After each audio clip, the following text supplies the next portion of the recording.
சென்னையில் ஸ்டார்ட் பண்ணது வந்து 1988ல். பட் அதுக்கு முன்னாடி வந்து நார்த் மெட்ராஸில் வந்து அடையார் ஆனந்த்பானுக்கு முன்னாடி ஸ்ரீ ஆனந்த்பான்னு வச்சுருந்தோம். நாங்கள் பேசிக்காக நேட்டிவ் ராஜபாளையம், ஃபார்மர் பேக்ரவுண்ட் ஃபேமிலி. ஃபார்மரில் அப்பா கொஞ்சம் லாஸ்ட்னால சின்ன வயசில் அவருக்கு ஹோட்டல் எக்ஸ்பீரியன்ஸ் எல்லாம் இருந்தது. ஸ்வீட் ஸ்டால்லாம் ஒர்க் பண்ணியிருந்தார். அதனால் எங்கள் ஊரில் ஸ்ரீ குரு ஸ்வீட்ஸ்னு ஆரம்பிச்சிருந்தாங்க 1960ல். அது 73, 74ல் அவரால் ஃபர்தராக நிறைய அக்ரியில் லாஸ் ஆனதுனால 75 ஊர்லேருந்து பெங்களூரில் போய் ஸ்ரீனிவாச ஸ்வீட்னு வச்சுருந்தார். அதுக்கப்புறம் 79ல் சென்னைக்கு வந்துட்டு 80ல் ஸ்ரீ ஆனந்தபவன் ஆரம்பித்தாங்க. நானும் என் பிரதர் கேடி வெங்கடேசனும் 2 பேரும் அப்பாவுக்கு சப்போர்ட்டாக இருக்கணுமேன்னு அப்படியே ஸ்கூல் லைஃப்லேருந்து சப்போர்ட்டாக வந்து நாங்கள் 77ல் இந்த பிஸ்னஸ்குள்ளே வந்தோம். அப்போ ஒன்லி ஸ்வீட் தான் பண்ணிகிட்டு இருந்தோம். ஸ்வீட்ஸும் ஸ்நாக்ஸும் ஒரு சின்ன லெவலில் இருந்தது. அப்போயே எங்களுக்கு ஒரு ஆசை, இது ஒரு நல்ல பெரிய லெவலில் கொண்டு போகணும், ஒரு பிராண்டாக கொண்டு வரணுங்கிறதுனால எங்களுடைய இதை வந்து சென்னையில் எக்ஸ்பேண்ட் பண்ணுறதுக்கு நிறைய லொக்கேஷன் பார்க்கும்போது அடையாரை சூஸ் பண்ணியிருந்தாங்க அப்பா. அதை வந்து இந்த அடையாரில் நிறைய ஃபேமஸ் வந்து அடையார் ஆலமரம் ஃபேமஸ்ஸு. அடையாரில் நிறைய அதர் ஃபுட்டு இதுவும் சரி, நிறைய பிஸ்னஸ்க்கு இங்கே ஒரு நல்ல சவுத் மெட்ராஸ் நல்லா இருந்தது.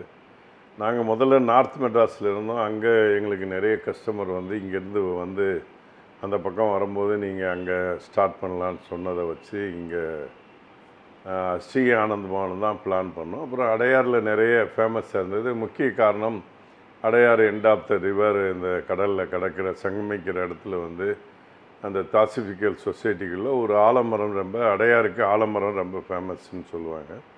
ஆலமரத்துக்கு பல கிளைகள் இருக்குது. அதை மாதிரி நமக்கும் நிறைய கிளைகளை வச்சு ஆரம்பிக்கணும்னு அந்த கனவோடு அப்போ இந்த ஸ்ரீ ஆனந்தபவனை வந்து அடையார் ஆனந்தபவனை 88ல் ஒரு பிராண்டாக பண்ணி ஏஏபின்னு ஒரு பிராண்டு லோகோ க்ரியேட் பண்ணி அதை ஷார்ட் ஃபார்மில் வந்து அடையார் ஆனந்தபானுங்கிறத ஏஏபின்னு அப்போ ஒரு இதை க்ரியேட் பண்ணி டெவலப் பண்ணோம்.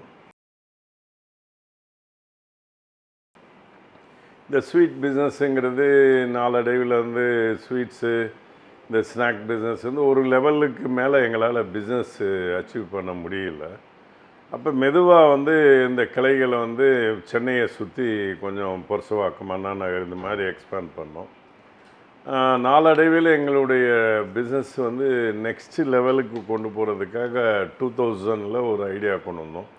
88லேருந்து மெல்ல மெல்ல இந்த ஸ்வீட்ஸ் அண்ட் ஸ்நாக்ஸில் வந்து 2000க்கு அப்புறம் வந்து இந்த ஏ டு பின்னு ஒரு ஃபுட்டுக்குள்ளே வரலாம், ரெஸ்டாரண்ட் பிஸ்னஸில் வரலாங்கிறதுனால ஏ டு பின்னு, அதாவது A²B அந்த 2000ல் வந்து அந்த இந்த ஸ்கொயருங்கிற வேர்டை அப்போ கம்ப்யூட்டரில் யூஸ் பண்ணிகிட்டு இருந்தாங்க. அதுவே நாங்களும் A²Bன்னு ஒரு ரெஸ்டாரண்ட்டை கொண்டு வரலான்னு நிறைய பிளான் பண்ணும்போது எங்களுக்கு ஒரு பயம்.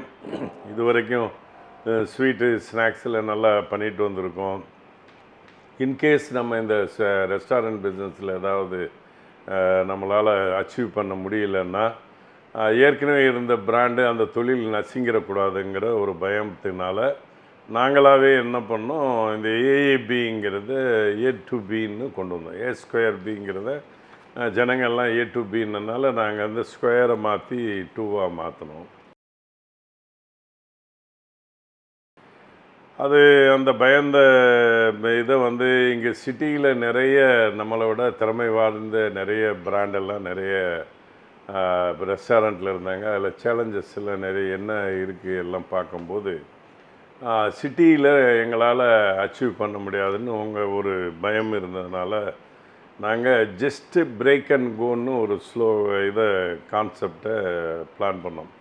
அதாவது ஒரு கஸ்டமர் எதனால் ஹைவேயில் வரும்போது அவர் ட்ராவல் பண்ணாங்கன்னா அந்த இடத்துல ஒரு ரிலாக்ஸ் பண்ணுறதுக்கு ஏன் நிறுத்தணும், ஒன்று பெட்ரோல் போடுறதுக்கு, ஃபியூல் கேஸ் ஃபில் பண்ணுறதுக்கு எதுக்காவது நிறுத்தணும், இல்லைன்னா ஒரு ரெஸ்ட் ரூம் யூஸ் பண்ணுறதுக்கு நிறுத்தணுங்கிற கான்செப்டில் ஒரு ஸ்டோரி க்ரியேட் பண்ணிவிட்டு அதுக்கு ஏ டு பின்னு ஒரு பிராண்டை வச்சு முதல்ல அதை அப்படி தான் ஹைவேல ஸ்டார்ட் பண்ணோம். அங்கே ஹைவேல எங்களுக்கு என்ன ஒரு அட்வான்டேஜ், டிஸ்அட்வான்டேஜ் என்ன இருக்குங்கிறது சர்வே பண்ணி பார்க்கும்போது, ஹைவேல காம்படிஷனுங்கிறது அவ்வளோவா இல்லை, நம்மளை மாதிரி ஒரு செக்மெண்ட் பிராண்டு.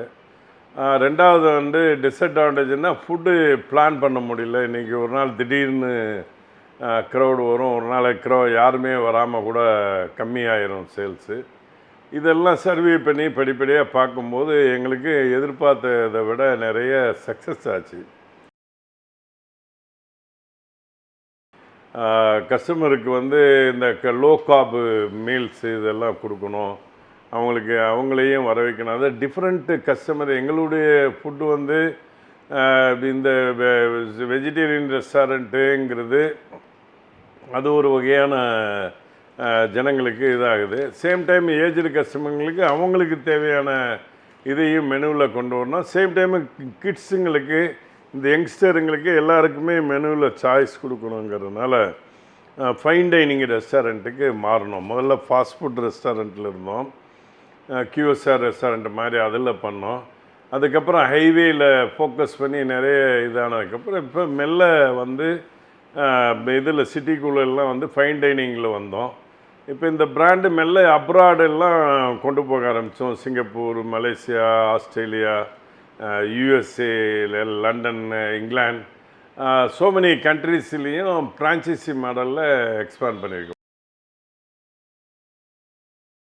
அது ஒரு ஸ்டேஜில் வரும்போது இப்போ எங்களுடைய அடையாறு ஆனந்தமானங்கிறது இன்றைக்கி எல்லாம் ஒரு சுமார் 1,00,000 பெட்டி கடைகளெல்லாம் எல்லா இடத்துலையும் கடைகள், அதாவது எங்கள் A2B அடையாறு ஆனந்தமானம் இல்லாத நிறுவனங்கள்லாம் QSR மற்ற B2B சேல்ஸு, அது இல்லாமல் நிறைய கடைகளில் வந்து இந்த ஸ்நாக்ஸ் பேக்கெட்டெல்லாம் சுமார் இன்றைக்கி 1,25,000 கடைகளில் வந்து இந்த ஸ்நாக் பிஸ்னஸ், அதாவது ரெடி டு ஈட்டு வகைகள், அந்த அப்புறம் தொக்கு வகைகள், அப்புறம் நாங்களே ஓன் டெய்ரி வச்சுருக்கோம்.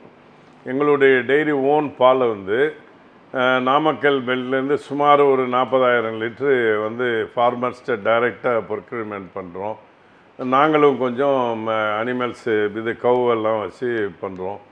இப்போ ஓன் பாலுங்கிறதுனால அடல்ட்ரேஷன் இல்லாமல் அதிலேருந்து கொண்டு வந்து, அதிலேருந்து தான் நாங்கள் எங்கள் ஓன் இதிலிருந்து கொண்டு வந்து தான் நெய் கூட பட்டரை நாங்களே ஓனாக மெல்ட் பண்ணி பண்ணுறோம். பர்டிகுலராக எங்களுடைய காஃபி ரொம்ப ஃபேமஸ் பண்ணியிருக்கோம். முடிந்தளவு வந்து இன்றைக்கி தமிழக மக்கள் இல்லாமல் இன்டர்நேஷ்னலில் கூட A2B காஃபிங்கிறது ஒரு ஸ்டாண்டர்டைஸ் பண்ணோம். அதுக்கு முக்கிய காரணம் வந்து நாங்களே எங்களுடைய ஓன் காஃபி ரோஸ்டிங்கு, கிரைண்டிங்கு பிளான்ட் வந்து ஹைடெக் இதில் வச்சுருக்கோம்.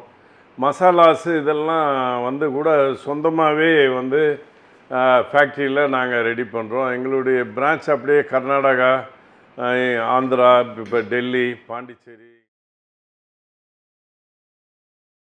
குடும்ப பிஸ்னஸாக தான் ஆரம்பித்தோம். நான் என்னுடைய சகோதரர் திரு வெங்கடேசன், எங்கள் அப்பா KS திருப்பேராஜா, எங்கள் அம்மா முத்துலட்சுமி அம்மாள், இந்த 4 பேர் தான் முதல்ல இந்த 4 சக்கரம் கார் மாதிரி தான் பிஸ்னஸ்க்குள்ளே வந்தோம். இன்றைக்கு நாங்கள் எங்களோட திரும்பி பார்க்கும்போது சுமார் 15,000 வீல் இன்றைக்கி எங்களோட ட்ரெயின் மாதிரி பல எம்ப்ளாயிகள், பல பேர் வல்லுநர்கள்லாம் எங்கள் கூட சேர்ந்துருக்காங்க. முதல்ல ஆரம்பிக்கும்போது நாங்கள் சின்ன லெவலில் ஆரம்பித்தோம். நாங்கள் ஃபேமிலி மெம்பர் மொத்தம் தான் வேலை செஞ்சோம், 4 பேர் ஒரு கடை இருக்கும்போது. அப்புறம் வளரும்போது நாங்கள் வந்து மேக்ஸிமம் வந்து அப்போல்லாம் பிகினிங் நான் என்ட்ரி ஆகும்போது எங்கள் கடை வந்து ஒரு நாளைக்கு வந்து 1000 ருபீஸ் தான் பிஸ்னஸ் பண்ணுவோம். நிறைய நாங்கள் படிப்படியாக இன்றைக்கி வந்து இப்போது நாங்கள் சுமார் 170 பிரான்ச்சு ஆல் ஓவர் இந்தியாவில் இருக்கோம். ஓவர்சீஸில் அது ஃப்ரான்ச்சைஸி மாடலில் இருக்கும். அது வந்து ஒரு 20-25 அவுட்லெட்டுக்கிட்ட இருக்கும். பட் இப்போது வந்து இன்றைக்கி சுமார் அப்போது இருக்கும்போது மெல்ல மெல்ல வரும்போது ஒவ்வொரு ஆண்டும் வந்து ஒரு ஆயிரக்கணக்கான நாங்கள் ஃபுட்டு பிஸ்னஸில் வரும்போது வெறும் ஸ்வீட்டில் பண்ணும்போது வருஷத்துக்கு வந்து எங்களால் 2000 ஒரு 300 crores தான் பண்ண முடிஞ்சது. அதுக்கப்புறம் 2005 வந்து நாங்கள் ரெஸ்டாரண்ட் வரும்போது 3 அப்படியே 500க்கு வந்தோம். ஒவ்வொரு ஆண்டும் மல்டிபிள் பண்ணுற பிரான்ச்சு வைடாக பண்ணும்போது நிறைய கிளைகள் வைக்கும்போது turn over same time increase ஆகுது, சேம் டைம் எம்ப்ளாயியுடைய இன்வால்மெண்ட்டு ஸ்ட்ரென்த்து இன்க்ரீஸ் பண்ண வேண்டிய ஒரு சுச்சுவேஷனுக்கு வரும். இப்போ வந்து சுமார் ஒரு 1400 கோடி டர்ன் ஓவர் பண்ணுறோம். ஒரு 14,000 பணியாளர்கள் வந்து எங்கள் கூட வேலை செய்கிறாங்க. இதில் ரொம்ப கம்மி தான். ஃபுட் காஸ்ட்டுங்கிறது ஒரு நிர்ணயம், அதாவது raw materials, fuel, packing cost இதெல்லாம் போக லேபர் எம்ப்ளாயி காஸ்ட்டுன்னு ஒன்று இருக்குது, அதோடைய காஸ்ட்டு. அதுக்கப்புறம் எலக்ட்ரிக்கல் ஃபியூல் அந்த காஸ்ட் ஒன்று இருக்குது. அப்புறம் ரெண்டல் காஸ்ட் ஒன்று இருக்குது. அதர் மிஸ்லி எக்ஸ்பென்ஸ் இருக்குது. இப்போ 100 ரூபா கொடுத்தாங்கன்னா ஜிஎஸ்டி எல்லாம் கட் பண்ணி எல்லாம் ப்ராஃபிட் பண்ணி கொண்டு வர்றது இப்போ ரொம்ப சேலஞ்சிங். என்னென்னா நிறைய நம்மளுடைய இந்தியனுடைய ரா மெட்டீரியல்ஸ் வந்து எப்பயுமே ப்ரைஸு ஃபிக்ஸ்டாக இருக்காது. எதுக்கு வெஜிடபிள் ரேட் இன்க்ரீஸ் ஆகுது, எதுக்கு பருப்பு வகைகள், ஆயிலு, ஏன் கேஸு டெய்லி ஏறுதுன்னு எல்லாம் யாராலையும் சொல்ல முடியாது. பட் நம்ம மெனு வந்து எவ்ரி 6 மந்த்ஸுக்கு ஒரு தடவை தான் மாற்ற முடியும், அடிக்கடி மாற்ற முடியாது. அதனால் இருக்கும்போது ஒரு எங்களை மாதிரி பெரிய நிறுவனங்கள்லாம் வால்யூம் தான் பிஸ்னஸ். அதாவது நிறைய கடைகள் இருக்கும்போது லோ மார்ஜின். ஒரு கடை நடத்துகிறவருன்னா அவருக்கு வந்து லேபர் காஸ்ட் எல்லாம் கம்மி, எலக்ட்ரிக்கல் ஃபியூல், இந்த ஏர் கண்டிஷன் இருக்காது. அவங்க கம்மியான விலையில் அவங்களால சமாளிக்க முடியும்.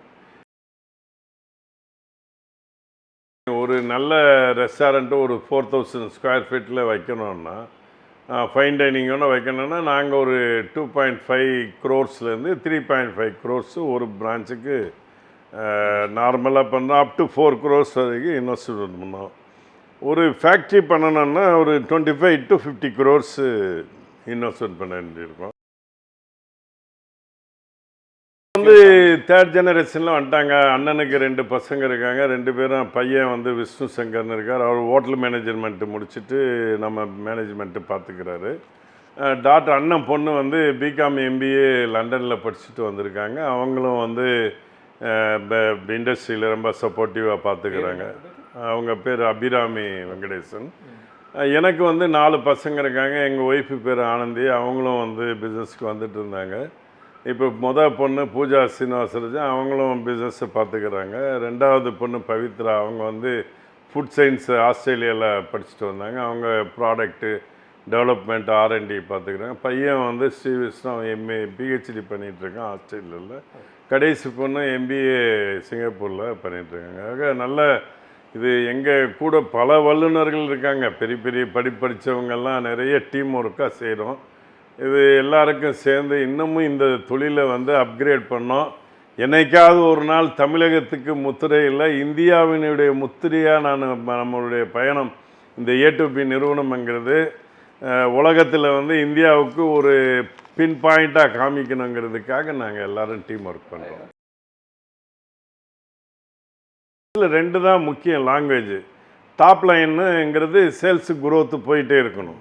பாட்டம் லைனுங்கிறது ப்ராஃபிட் ரேஷியோ, அதையும் இம்ப்ரூவ் பண்ணிக்கிட்டே இருக்கணும். இந்த டாப் லைன் பாட்டம் லைனு எங்கே அந்த ஒரு மேனேஜ்மெண்ட் மிஸ் பண்ணுதோ அவங்களுக்கு சேலஞ்சு. சக்ஸஸ் மந்த்ரா, நான் ஒரு நோபல் ஆத்தருடைய இதை கேள்விப்பட்டிருக்கேன். அவருடைய இது என்ன சொல்கிறாரு, என்னதான் ஸ்கில் உன்னுடைய திறமைகள் இருந்தாலும் கூட லக் இருந்தால் தான், skill plus luck equal to சக்ஸஸ்ங்கிறாரு. More skill more luck extraordinary சக்ஸஸ்ங்கிறது.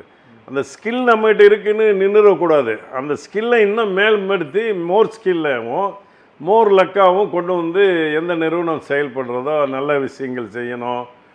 எதையுமே ஒரு நியாயமாக செயல்பட்டாங்கன்னா அவங்களுடைய வெற்றி பயணம் எல்லாருக்கும்.